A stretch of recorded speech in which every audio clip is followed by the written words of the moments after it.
Israel আনুষ্ঠানিকভাবে কখনো স্বীকার করেনি যে তাদের কাছে পারমাণবিক অস্ত্র রয়েছে, আবার অস্বীকারও করেনি। এই অস্পষ্ট নীতি, পলিসি অফ অ্যাম্বিগুইটি বা নিউক্লিয়ার অপাসিটি, ইসরায়েলের কৌশলগত অবস্থানের একটি গুরুত্বপূর্ণ অংশ।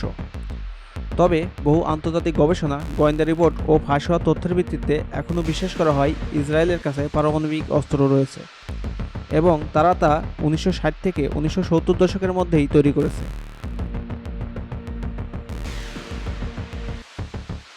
1950-এর দশকে ইসরায়েলের পারমাণবিক কর্মসূচির ভিত্তি গড়ে ওঠে, যা দ্বিতীয় বিশ্বযুদ্ধের পরেই। তৎকালীন প্রধানমন্ত্রী ডেভিড বেন-গুরিয়ন এই প্রকল্পের প্রধান উদ্যোক্তা ছিলেন। 1958 সালে ইসরায়েলের দক্ষিণাঞ্চলে নেভেক মরুভূমিতে ডেমোনা রিঅ্যাক্টর নামে একটি গোপন পারমাণবিক চুল্লির নির্মাণ শুরু করে, যেটার অস্তিত্ব অনেকদিন অস্বীকার করা হয়। মূল প্রযুক্তিগত সহায়তা এসেছিল ফ্রান্স থেকে। ফার্সিরা ডেমোনা চুল্লি নির্মাণে সহায়তা করেছিল। মার্কিন যুক্তরাষ্ট্রও কিছুটা তথ্য জানত, কিন্তু তারা দীর্ঘদিন এই কর্মসূচি নিয়ে নীরবতা পালন করে।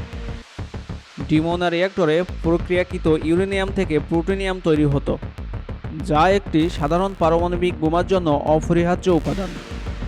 বছরে প্রায় 24 থেকে 40 কেজি প্লুটোনিয়াম উৎপাদন করা সম্ভব ছিল ডিমোনা রিঅ্যাক্টর থেকে, যা দিয়ে প্রায় 10টি পারমাণবিক বোমা তৈরি করা যায়।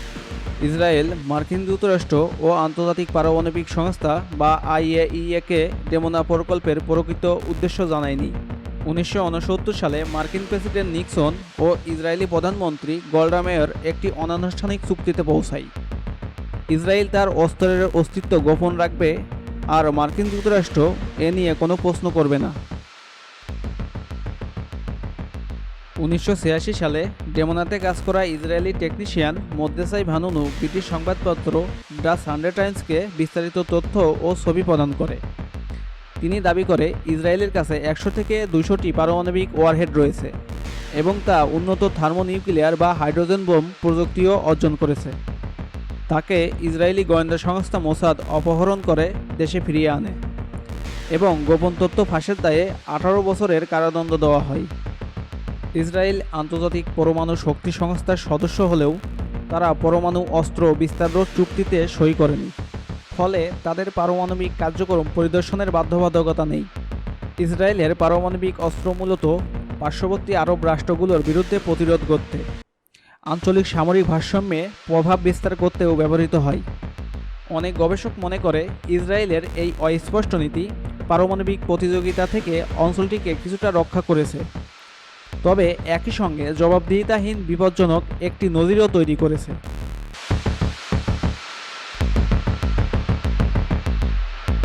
1957 থেকে 1965 সাল পর্যন্ত ফ্রান্স রিঅ্যাক্টর ডিজাইন সহ প্রযুক্তিগত সহায়তা প্রদান করে। 1960-এর দশক থেকে যুক্তরাষ্ট্র কূটনৈতিক প্রশ্রয় ও গোয়েন্দা নিরাপত্তা পালন করে। 1970 থেকে 1980 সাল পর্যন্ত দক্ষিণ আফ্রিকা পারমাণবিক উপকরণ লেনদেন করে, যা আংশিকভাবে প্রমাণিত। 1958 সাল থেকে ইসরায়েলি বিজ্ঞানী ও প্রকৌশলীগণ গোপন রিসার্চ ও প্রযুক্তি বিকাশে ভূমিকা রাখে। 2024 সালের SIPRI এর তথ্য মতে ইসরায়েলের কাছে 80 থেকে 90টি পারমাণবিক ওয়ারহেড রয়েছে। ওয়ারহেডগুলো বিমান, ballistic missile, submarine launch missile দিয়ে বহনযোগ্য। দ্বিতীয় বিশ্বযুদ্ধের পর ইসরায়েল একটি সফল ও কার্যকর পারমাণবিক অস্ত্র কর্মসূচি গোপনে গড়ে তুলেছে, যা আধুনিক কূটনীতি ও সামরিক ভারসাম্যের একটি গুরুত্বপূর্ণ উপাদান। তবে আন্তর্জাতিক পর্যবেক্ষণ ও জবাবদিহিতা ছাড়া এই কর্মসূচি ভবিষ্যতে মধ্যপ্রাচ্যে অস্ত্র প্রতিযোগিতা ও সংঘাতের ঝুঁকি বাড়াতে পারে।